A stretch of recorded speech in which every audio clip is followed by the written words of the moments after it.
Assalamualaikum warahmatullahi wabarakatuh. Perkenalkan, nama saya Rofik Samanhudi dengan NIM 260. Pada kesempatan kali ini, saya akan presentasikan hasil kerja PKM Teknologi dengan judul Automatic Speech Recognition sebagai alat bantu komunikasi dengan bahasa asing yang berbasis perangkat digital ESP32. Berikut adalah poin-poin yang akan saya jelaskan. Yang pertama adalah perkenalan ASR dan ESP32. Jadi, apa sih itu ASR? ASR atau Automatic Speech Recognition adalah metode identifikasi bimetrik yang menggunakan komputer untuk mengenali ucapan seseorang berdasarkan intonasi suara yang diubah menjadi bentuk digital. Dengan menggunakan teknologi ini, perangkat dapat memahami kata-kata yang diucapkan dengan memindai dan mencocokkan sinyal digital dengan pola yang disimpan di dalamnya, seperti pada perangkat ESP32. Berikutnya, apa itu ESP32? Expressive System telah mengembangkan teknologi baru bernama ESP32 sebagai pengganti ESP8266 dengan desain yang lebih kompleks. ESP32 memiliki fitur Wi-Fi dan Bluetooth terintegrasi, serta kemampuan pemrosesan sinyal digital yang kuat. Modul ini sangat cocok untuk berbagai aplikasi Internet of Things atau IoT, termasuk aplikasi berbasis suara seperti ASR. Integrasi ASR dan ESP32. Jadi untuk menggunakan ASR dengan ESP32 ini, sebelumnya perlu membangun model ASR yang cocok untuk bahasa yang ingin kita kenali. Ada beberapa library dan kerangka kerja yang tersedia untuk membangun sistem ASR, seperti layanan cloud, seperti Amazon Web Service, Google Cloud, Microsoft Azure, dan lain-lain. Jadi, mengapa saya memilih ASR dengan ESP32? Dikarenakan ASR dan ESP32 itu saling melengkapi karena keduanya itu memiliki kemampuan yang berbeda dan dapat digunakan bersama-sama untuk menciptakan solusi IoT yang lebih kompleks dan interaktif. Yang kedua, manfaat dan tujuan alat bantu. Yang pertama adalah kemudahan berkomunikasi. Pengguna dapat berkomunikasi dengan bahasa asing tanpa perlu menguasai bahasa tersebut secara penuh. ASR akan mengenali ucapan pengguna dalam bahasa asing dan mengubahnya menjadi teks atau perintah yang dapat dipahami oleh ESP32 secara real time. Pengalaman pengguna yang lebih intuitif. Interaksi suara dengan peringkat digital memberikan pengalaman pengguna yang lebih intuitif. Pengguna dapat berbicara dengan perangkat layaknya berbicara dengan manusia, membuat interaksi lebih alami dan menyenangkan.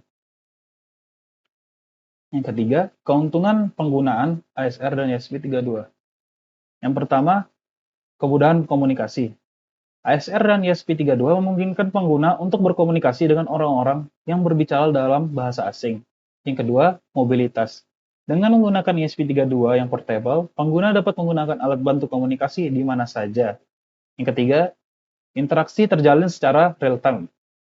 Sistem ASR dapat memberikan terjemahan secara real-time, sehingga memungkinkan interaksi yang lebih lancar dalam situasi komunikasi secara langsung. Yang keempat, terdapat mekanisme kerja alat.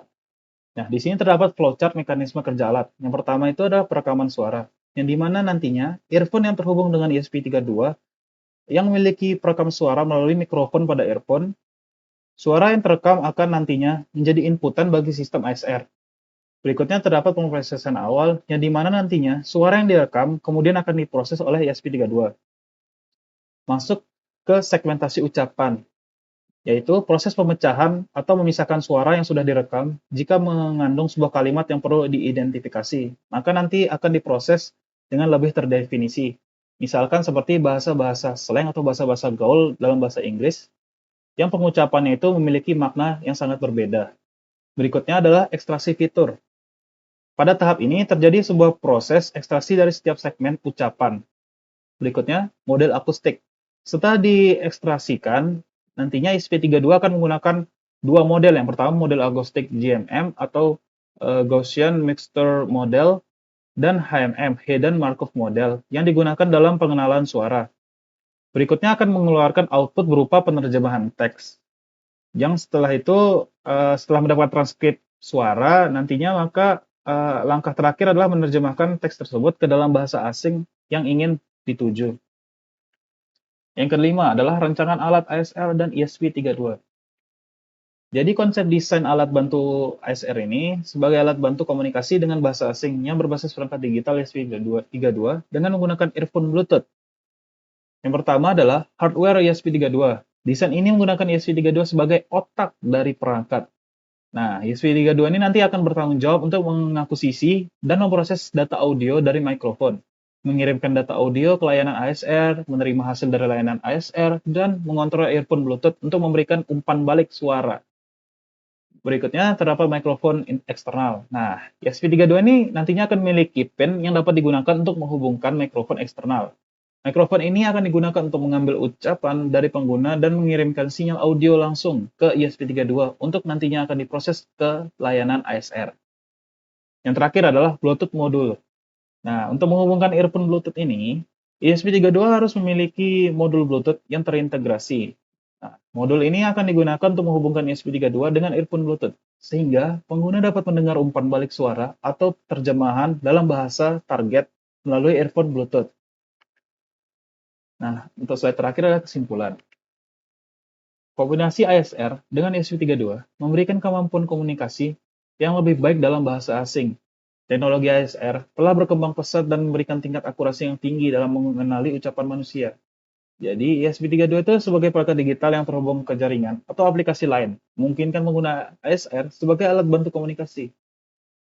ESP32 dilengkapi dengan modul Wi-Fi, Bluetooth, komunikasi nirkabel lainnya. Dengan demikian, ASR dengan ESP32 itu memberikan solusi yang sangat baik untuk komunikasi lintas bahasa yang sangat efektif dan dapat digunakan dalam berbagai konteks. Sekian itu saja yang mungkin bisa saya sampaikan, kurang lebihnya mohon dimaafkan. Bila ada kesalahan kata, wabillahi taufiq wal hidayah, wassalamualaikum warahmatullahi wabarakatuh.